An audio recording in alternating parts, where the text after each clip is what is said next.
Santet kelelawar nyaris membuatku lumpuh.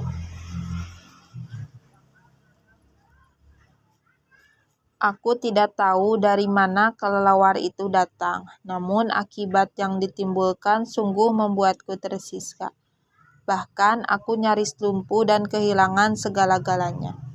Aku ingat betul bulan itu adalah awal bulan suci Ramadan, waktu bagi umat Islam di seluruh dunia untuk melakukan puasa dan menahan hawa nafsu, amarah, juga menahan rasa lapar dan dahaga selama 1 bulan penuh.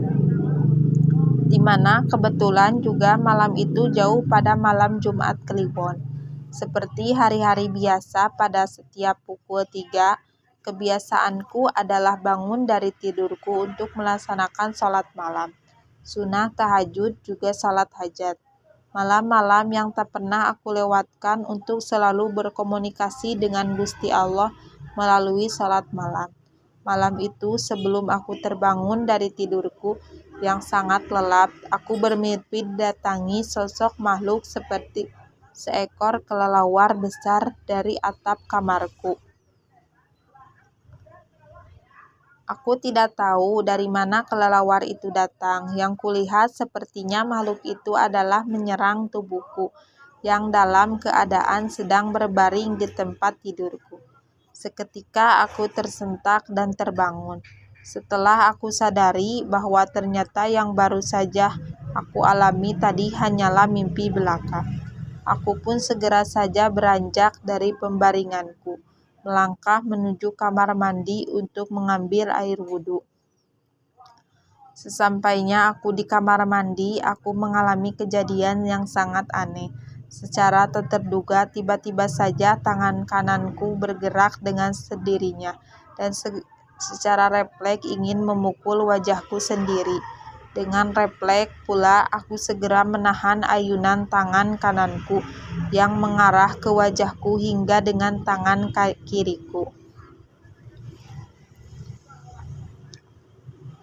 Aku segera keluar dari kamar mandi. Sesaat aku tak dapat berkata dan berpikir apa-apa. Aku hanya diam berteguk dan ucapan istighfar terus kulanturkan tanpa henti. Sambil tak lupa juga aku memohon dalam hati kepada Allah Subhanahu wa Ta'ala agar aku dilepaskan dari kejadian aneh yang kurasa saat itu. Apa salah dan dosaku, pikirku. Kubatalkan niat salat tahajud dan hajatku malam itu. Karena terus terang aku saat itu jadi merasa benar-benar takut dan terguncang dengan kejadian yang baru saja kualami dan tidak masuk akal pikiranku. Bagaimana mungkin salah satu anggota tubuhku ingin menyakiti anggota tubuhku yang lain? Sungguh sangat mustahil hal itu dilakukan oleh orang yang dalam kesadaran penuh dan tidak gila. Kejadian terus berlanjut. Bukan tanganku yang ingin memukul wajahku, tetapi di mana keesokan harinya tubuhku tiba-tiba saja terasa sangat lemas, nyaris seperti tak bertulang. Namun demikian, ku coba paksakan diriku untuk tetap bekerja pada hari itu. Aku tetap berjalan untuk bekerja ke kantor, seperti kegiatan rutin setiap harinya.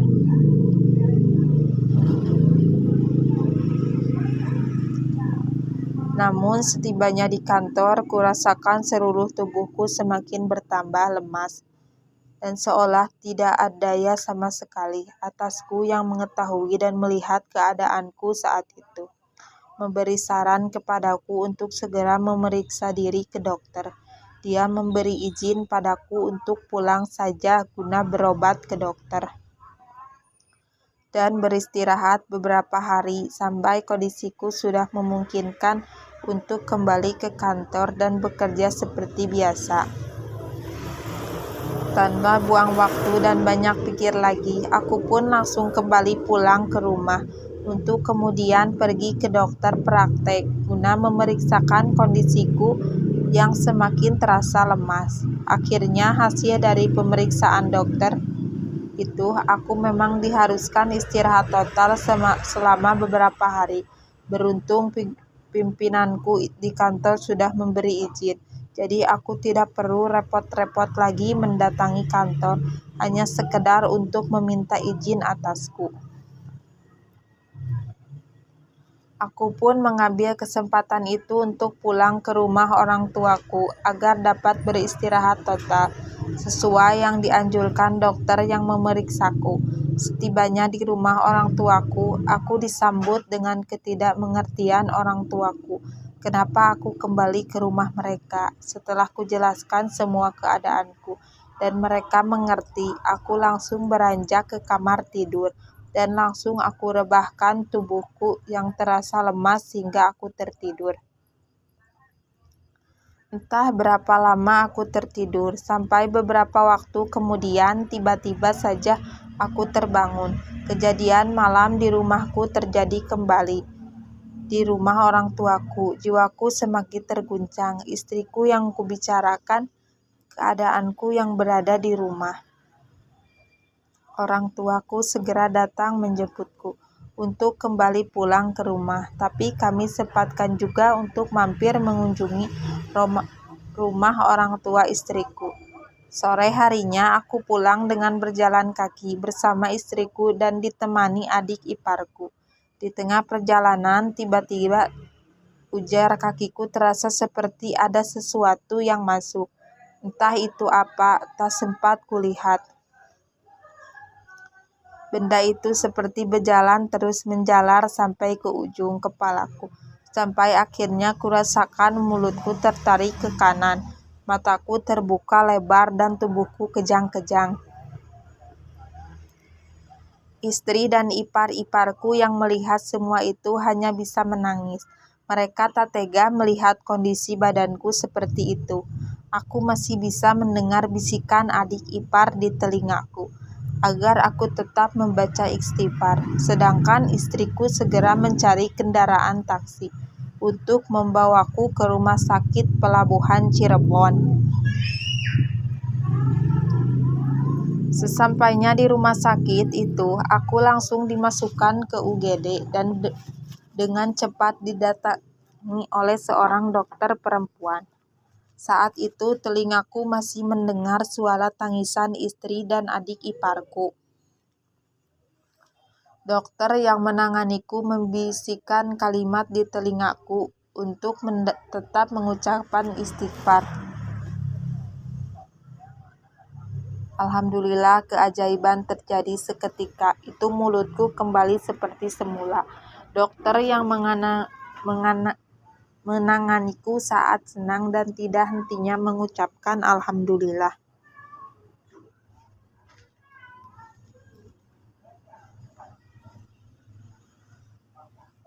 Namun selang beberapa saat aku kembali kejang, seperti sesuatu yang terus masuk ke dalam tubuhku, terus saja berjalan. Suntikan pun diberikan dokter.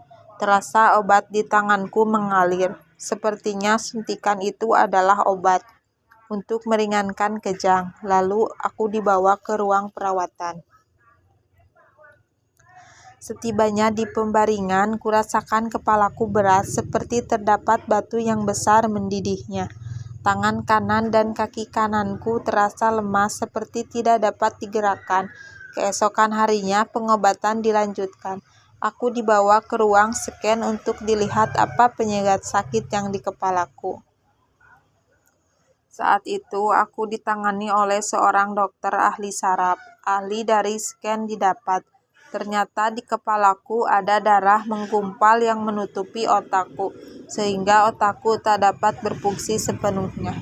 Teman-teman, saudara-saudaraku semuanya hanya bisa melihatku dengan rasa iba dan sembunyi-sembunyi menangis melihat penderitaan yang kualami.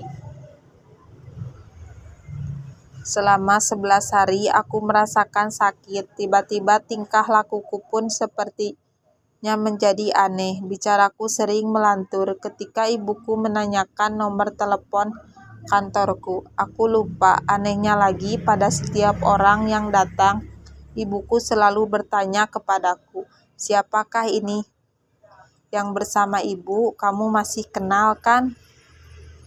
Aku tidak bisa langsung mengingatkan dan mengenali orang yang bersama ibu itu. Aku selalu tidak bisa dengan cepat menjawab pertanyaan itu. Memori di otakku seperti telah sangat lambat bekerja.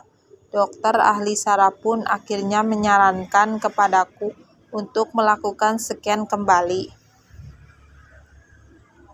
Dan hasil scan kedua, aku disarankan dokter untuk operasi karena pembuluh darah yang menggumpal dan menutupi otakku harus dibuang. Keluarga pun segera mengadakan musyawarah mengambil keputusan tentang operasi yang disarankan dokter.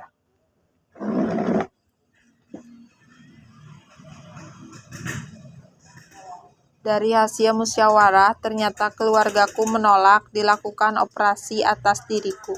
Karena walaupun berhasil dalam operasi, tetap saja akan ada efek samping dari hasil operasi itu, yaitu aku bisa jadi lumpuh.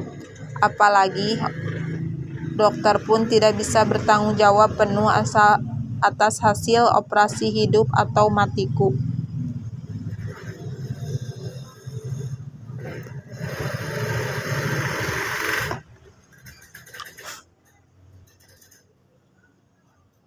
Tiba-tiba aku teringat akan uakku di desa Cikaleng, Kabupaten Kuningan. Aku minta kepada ibuku agar uakku didatangkan ke rumah sakit.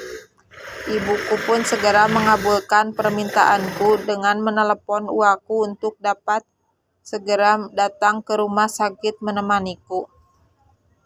Tidak memakan waktu sampai sehari, hari itu juga uakku datang melihat diriku.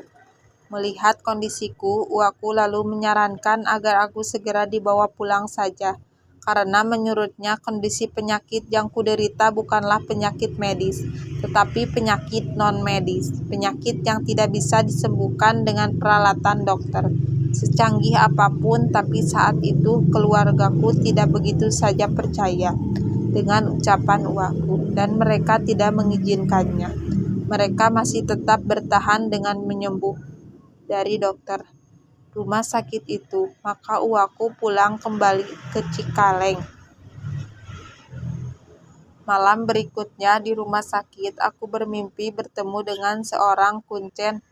Kuncen itu adalah kuncen Nabi Musa alaihissalam. Beliau meminta kepadaku agar aku menemui Nabi Musa. Aku berkata kepada kuncen itu bahwa aku tidak bisa berjalan. Kuncen itu naik ke atas untuk memberitahu kepada Nabi Musa. Nabi Musa turun dari atas. Beliau berkata kepadaku, "Wahai kaumku, ikutlah denganku." Aku menjawab, "Wahai Nabi, aku tidak bisa berjalan. Tubuhku gemuk, bagaimana aku bisa mencapai ke sana?"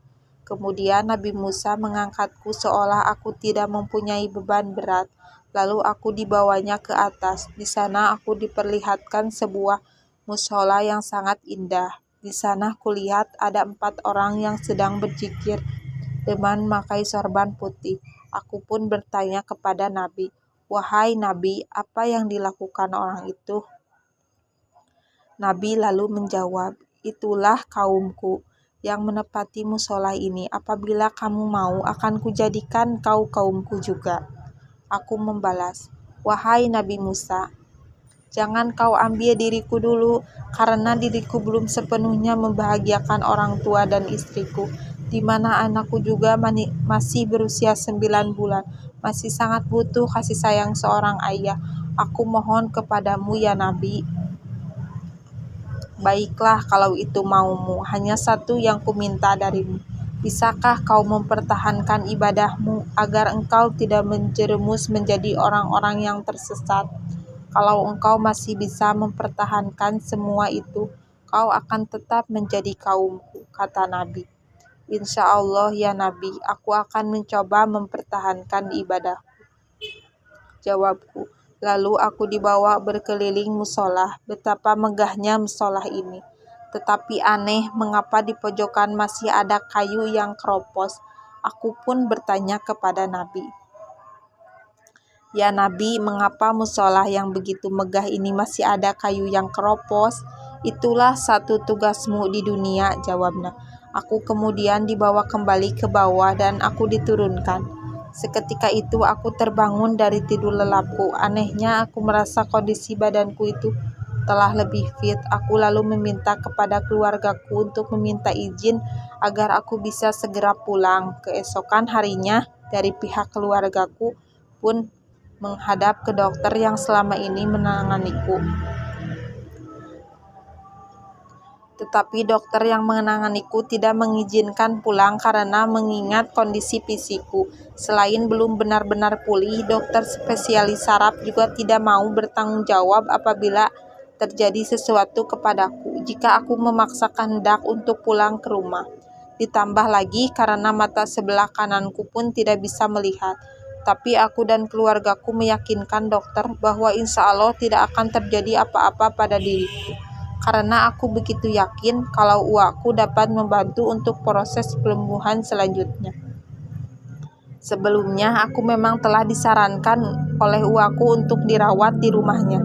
Setelah memperoleh izin dokter, aku bisa pulang. Aku dan keluarga pun segera berangkat ke rumah uakku di Cikaleng. Di rumah uakku, aku pun mulai berjalan pengobatan lanjutan. Dimulai pada setiap malam, setiap pukul 1 aku dibawa oleh uakku ke makam buyut, makam keramat di desa Cikaleng. Lokasi makamnya di tengah-tengah hutan. Aku di sana berzikir dengan uakku dari pukul 1 sampai pukul 3.